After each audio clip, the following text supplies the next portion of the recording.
Ketegangan meningkat 30.000 pasukan NATO di perbatasan barat Rusia. Moskow kirim 9.000 tentara dan 170 tank. Tonight, American troops barely 100 miles from the Russian border, ready to take on any threat.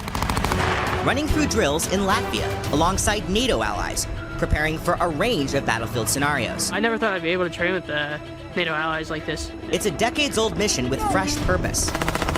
These troops training on Russia's doorstep in a country that some fear could become Putin's next target. It certainly gives us a sense of urgency. All of the training that we're conducting right now is very focused on what we would have to do to defend Latvia. The U.S. has deployed another 800 troops to the Baltics.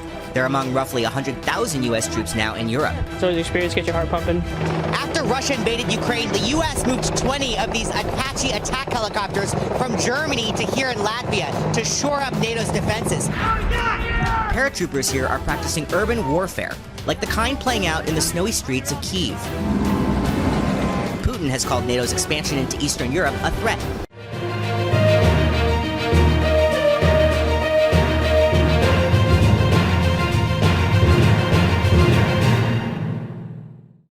Moskow dan Minsk merasa terancam dengan keberadaan pasukan NATO yang jumlahnya kini mencapai 30.000 di perbatasan barat Rusia.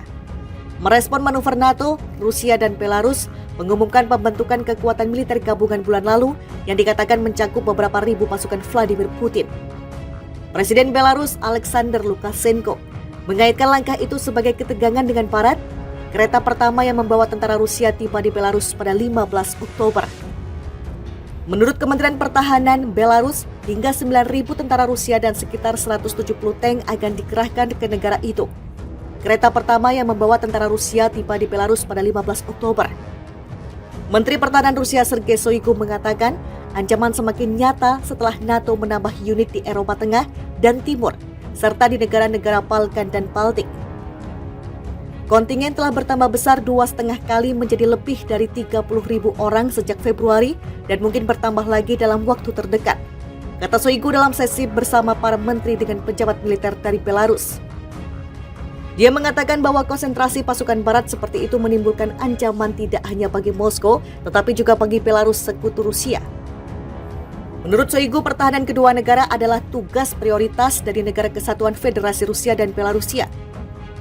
Tujuan utama Barat dalam konfrontasinya dengan Rusia adalah untuk menghancurkan ekonominya, potensi militernya, dan menghilangkan kemampuannya untuk melakukan kebijakan luar negeri yang independen, kata Shoigu yang dikutip RT.com. Menanggapi kampanye Rusia di Ukraina, NATO meningkatkan unit militer dan persediaan senjata di timur sebagai tindakan pencegahan. Blok tersebut menggambarkan Rusia sebagai ancaman paling signifikan dan langsung terhadap perdamaian dan keamanan dalam dokumen strategis utamanya yang diperbarui pada bulan Juni. Sekretaris Jenderal NATO Jens Stoltenberg mengatakan pada saat itu bahwa pasukan respon cepat blok itu akan meningkatkan 7 kali lipat menjadi lebih dari 300.000. Blok tersebut juga setuju untuk membentuk 4 kelompok tempur ukuran batalion baru di Slovakia, Hungaria, Rumania, Bulgaria, selain di Polandia, Lituania, Latvia, dan Estonia. Menurut Kementerian Pertahanan Belarus, hingga 9.000 tentara Rusia dan sekitar 170 tank akan dikerahkan ke negara itu. Kereta pertama yang membawa tentara Rusia tiba di Belarus pada 15 Oktober. Menteri Pertahanan Rusia Sergei Shoigu mengatakan ancaman semakin nyata setelah NATO menambah unit di Eropa Tengah dan Timur, serta di negara-negara Balkan dan Baltik. Kontingen telah bertambah besar 2,5 kali menjadi lebih dari 30.000 orang sejak Februari dan mungkin bertambah lagi dalam waktu terdekat, kata Shoigu dalam sesi bersama para menteri dengan pejabat militer dari Belarus. Dia mengatakan bahwa konsentrasi pasukan Barat seperti itu menimbulkan ancaman tidak hanya bagi Moskow, tetapi juga bagi Belarus sekutu Rusia.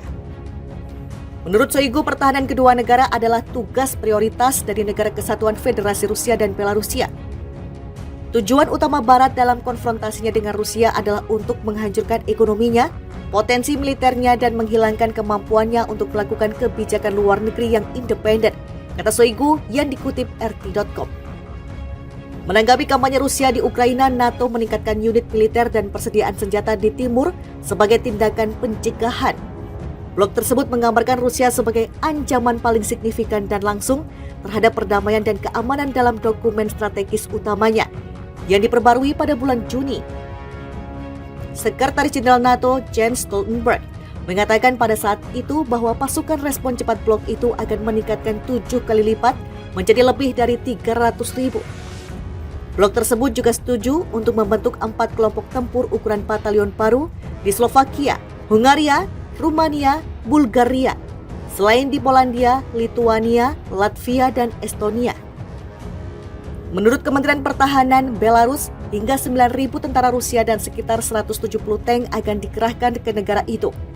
Kereta pertama yang membawa tentara Rusia tiba di Belarus pada 15 Oktober. Menteri Pertahanan Rusia Sergei Shoigu mengatakan ancaman semakin nyata setelah NATO menambah unit di Eropa Tengah dan Timur, serta di negara-negara Balkan dan Baltik. Kontingen telah bertambah besar 2,5 kali menjadi lebih dari 30.000 orang sejak Februari dan mungkin bertambah lagi dalam waktu terdekat, kata Shoigu dalam sesi bersama para menteri dengan pejabat militer dari Belarus. Dia mengatakan bahwa konsentrasi pasukan barat seperti itu menimbulkan ancaman tidak hanya bagi Moskow, tetapi juga bagi Belarus sekutu Rusia. Menurut Shoigu, pertahanan kedua negara adalah tugas prioritas dari negara kesatuan Federasi Rusia dan Belarusia. Tujuan utama Barat dalam konfrontasinya dengan Rusia adalah untuk menghancurkan ekonominya, potensi militernya, dan menghilangkan kemampuannya untuk melakukan kebijakan luar negeri yang independen, kata Shoigu yang dikutip RT.com. Menanggapi kampanye Rusia di Ukraina, NATO meningkatkan unit militer dan persediaan senjata di timur sebagai tindakan pencegahan. Blog tersebut menggambarkan Rusia sebagai ancaman paling signifikan dan langsung terhadap perdamaian dan keamanan dalam dokumen strategis utamanya yang diperbarui pada bulan Juni. Sekretaris Jenderal NATO Jens Stoltenberg mengatakan pada saat itu bahwa pasukan respon cepat blok itu akan meningkatkan 7 kali lipat menjadi lebih dari 300.000. Blok tersebut juga setuju untuk membentuk 4 kelompok tempur ukuran batalion paru di Slovakia, Hungaria, Rumania, Bulgaria, selain di Polandia, Lituania, Latvia, dan Estonia. Menurut Kementerian Pertahanan Belarus, hingga 9.000 tentara Rusia dan sekitar 170 tank akan dikerahkan ke negara itu. Kereta pertama yang membawa tentara Rusia tiba di Belarus pada 15 Oktober. Menteri Pertahanan Rusia Sergei Shoigu mengatakan ancaman semakin nyata setelah NATO menambah unit di Eropa Tengah dan Timur, serta di negara-negara Balkan dan Baltik. Kontingen telah bertambah besar 2,5 kali menjadi lebih dari 30.000 orang sejak Februari dan mungkin bertambah lagi dalam waktu terdekat, kata Shoigu dalam sesi bersama para menteri dengan pejabat militer dari Belarus. Dia mengatakan bahwa konsentrasi pasukan barat seperti itu menimbulkan ancaman tidak hanya bagi Moskow, tetapi juga bagi Belarus sekutu Rusia. Menurut Shoigu, pertahanan kedua negara adalah tugas prioritas dari negara kesatuan Federasi Rusia dan Belarusia.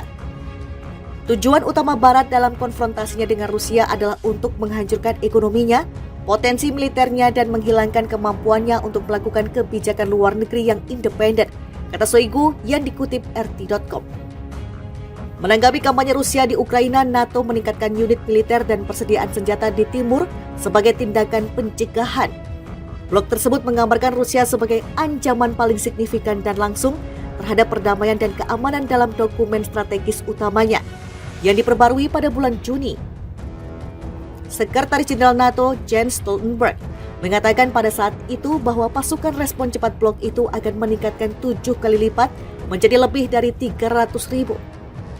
Blok tersebut juga setuju untuk membentuk 4 kelompok tempur ukuran batalion paru di Slovakia, Hungaria, Rumania, Bulgaria, selain di Polandia, Lituania, Latvia, dan Estonia.